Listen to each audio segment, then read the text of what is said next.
56-56 inch के सीने वाले व्यक्ति के ऊपर इतना बड़ा डर है, वो क्या जानेंगे लाल को? वो लाल को समझ ही नहीं सकते हैं। 2013 में वो 2G 3G जीजा जी कह रहे थे, कुछ मिला आज तक? ये वो हर उस लड़की की आग है जिसको रात में पेट्रोल में आपको डाल के जला दिया और बलात्कारियों पे आप सजा नहीं करवा रहे थे।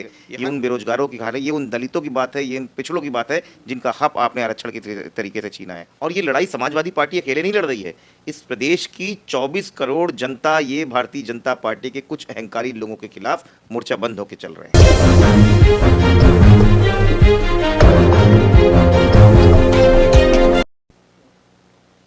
उत्तर प्रदेश के अलग अलग जनपदों में समाजवादी पार्टी के बड़े बड़े नेताओं के घर पर आज इनकम टैक्स की तरफ से छापेमारी की जा रही है और जो पूरा विपक्ष है एकजुट नज़र आ रहा है और लगातार भारतीय जनता पार्टी पर हमला कर रहा है। इस पर बातचीत करने के लिए हमारे साथ मौजूद है समाजवादी पार्टी के राष्ट्रीय प्रवक्ता आशुतोष वर्मा जी। सर, जो ये इनकम टैक्स की रेट पड़ी है, किस तरीके से आप देख रहे हैं? सत्ता हथियाने का एक तरीका है या कुछ और है?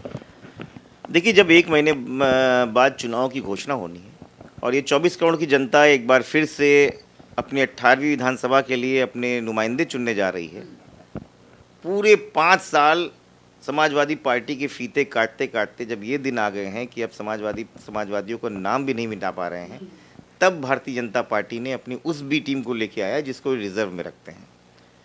हम इसलिए बोल रहे हैं कि इनकी एक टीम पहले भी आई थी जो हिंदू मुस्लिम करने की कोशिश कर रही थी, वो चल नहीं पाया, उनका एक्सपोज हो गए, उनके पदाधिकारियों ने कहा कि ये तो गलत कर रहे हैं और उनकी पार्टी आधी से ज़्यादा टूट गई।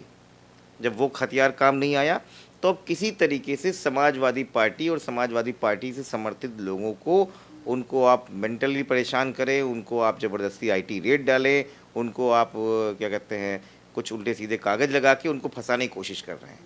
देखिए, ऐसा है कि मैं उनको एक बहुत साफ बता देता हूँ कि समाजवादी पार्टी का कार्यकर्ता ना ही इस चीज़ों से डरने वाला है, न झुकने वाला है। और ये लड़ाई समाजवादी पार्टी अकेले नहीं लड़ रही है, इस प्रदेश की 24 करोड़ जनता, ये भारतीय जनता पार्टी के कुछ अहंकारी लोगों के खिलाफ मोर्चा बंद होकर चल रहे हैं। आज जिस तरीके से अखिलेश यादव ने लगातार रथ यात्राओं में भीड़ उमड़ रही है, ये वो भीड़ नहीं है जो PWD के वहाँ से बसें भर के लाई जा रही हैं या परिवहन विभाग से बसें भर के लाई जा रही हैं। ये वो भीड़ भी नहीं है जो 40 लाख रुपए दे के बांट के आई रही हैं, और ये वो भीड़ भी नहीं है जो बेनिफिशरीज को उठा के बैठाला जा रहा है। कल तो हद कर दी उन्होंने कि स्कूल के बच्चे तक बैठाल के रैली कर रहे हैं। लेकिन प्रधानमंत्री मोदी जो है कहते हैं लाल टोपी का नाम लेते हैं और कहते हैं कि जो लाल टोपी वाले हैं गुंडे हैं, बदमाश हैं और सह पाते थे समाजवादी पार्टी की सरकार में। एक तरीके से वो कहीं ना कहीं पूरी तरीके से समाजवादी के लोग हैं, कार्यकर्ता हैं, उन पर निशाना साध रहे हैं। देखिए, इसको कहते हैं डर, इसको कहते हैं डर। और बड़ा अजीब सा लगता है कि जब 56 इंच के सीने वाले व्यक्ति के ऊपर इतना बड़ा डर है, वो क्या जानेंगे लाल को? वो लाल को समझ ही नहीं सकते हैं। लाल क्रांति का रंग होता है, लाल आंदोलन का रंग होता है, लाल हनुमान जी के ऊपर चढ़ने वाले टीके का रंग होता है, लाल दुर्गा माता के ऊपर चुनरी का रंग होता है। वो समझ नहीं पाता कि लाल खतरे का रंग होता है। ये उनके लिए खतरे का रंग होता है जो रूल्स तोड़ते हैं। जब रेड लाइट लगती है तो रेड लाइट में हम लोग अनुशासित होकर खड़े हो जाते हैं, लेकिन जो लोग रूल तोड़ना चाहते हैं उनके लिए खतरे का डर है।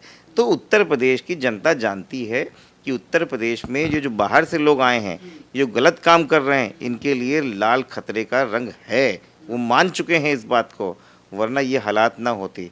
और ये वो पार्टी बोलती है, ये पार्टी समझ नहीं सकती, क्योंकि इस देश ने आंदोलन से आज़ादी पाई है। इस देश का एक एक काम आंदोलन, आज अभी आंदोलन ख़त्म हुआ है, बड़े ना झुकने वाले नेताओं को झुकना पड़ा। क्यों? क्योंकि वो आंदोलन से निकले हुए लोग थे। तो आंदोलन के बारे में ये समझ भी नहीं पाएंगे और लाल रंग को पहचानना तो बहुत दूर की बात है। अभी आप उम्मीद कर रहे हैं कि समाजवादी पार्टी के पूर्व मुख्यमंत्री अखिलेश यादव के यहाँ भी छापे पड़ सकते हैं, क्योंकि छापे पड़ने जो प्रक्रिया है धीरे धीरे शुरू हो चुकी है, क्योंकि ओवैसी के घर पर छापेमारी की जा चुकी है। देखिए, ऐसा है कि मुझे याद है कि, और आप सबको पता है कि दिल्ली में इन्होंने चुने हुए मुख्यमंत्री के ऑफिस के अंदर इन्होंने CBI भेजी थी। तो भारतीय जनता पार्टी किस हद तक गिर जाएगी इसका कोई अंदाज़ा आप नहीं लगा सकते हैं।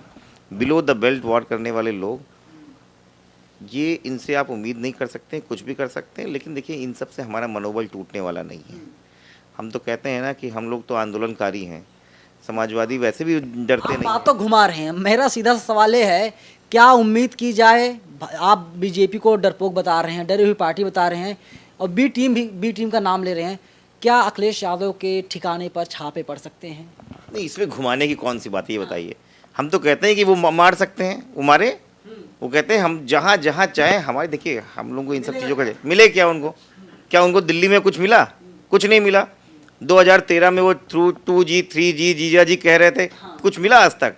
तो भारतीय जनता पार्टी क्या होती, मुद्दों से भटकाएगी, फिर एक को करप्ट बनाएगी, फिर एक को अच्छा बनाएगी। तो ये इनके लिए, ये इनकी जो एक टीम है वो यही काम करती है, किस तरीके से समाज में वैनस्पत फैलाओ, सांप्रदायिक जो एक सद्भाव फैला हुआ है इसको तोड़ो, और किसी तरीके से एक को विलन बना दो, खुद को हीरो बना दो और चुनाव जीत लो।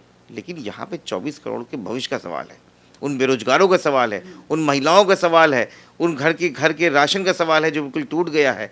उस आम आदमी की लड़ाई है जो अखिलेश यादव लड़ रहे हैं। इससे अभी कोई फर्क नहीं पड़ने वाला, क्योंकि लड़ाई अब 24 करोड़ की जनता उत्तर प्रदेश की खुद लड़ रही है।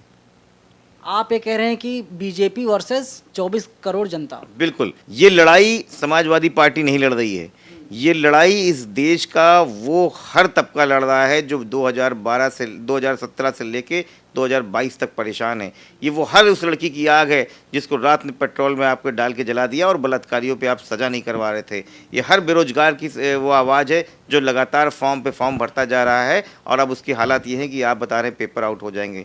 ये हर उस घर से आवाज़ निकल रही है जिससे घर में आपने सपना दिखाया था चूल्हे का, लेकिन आपने जो है 1000 रुपये की रसोई गैस कर दी कि वो किसी काम करने गए। ये उन बेरोजगारों की हाल है, ये उन दलितों की बात है, ये उन पिछड़ों की बात है जिनका हक आपने आरक्षण के तरीके से छीना है।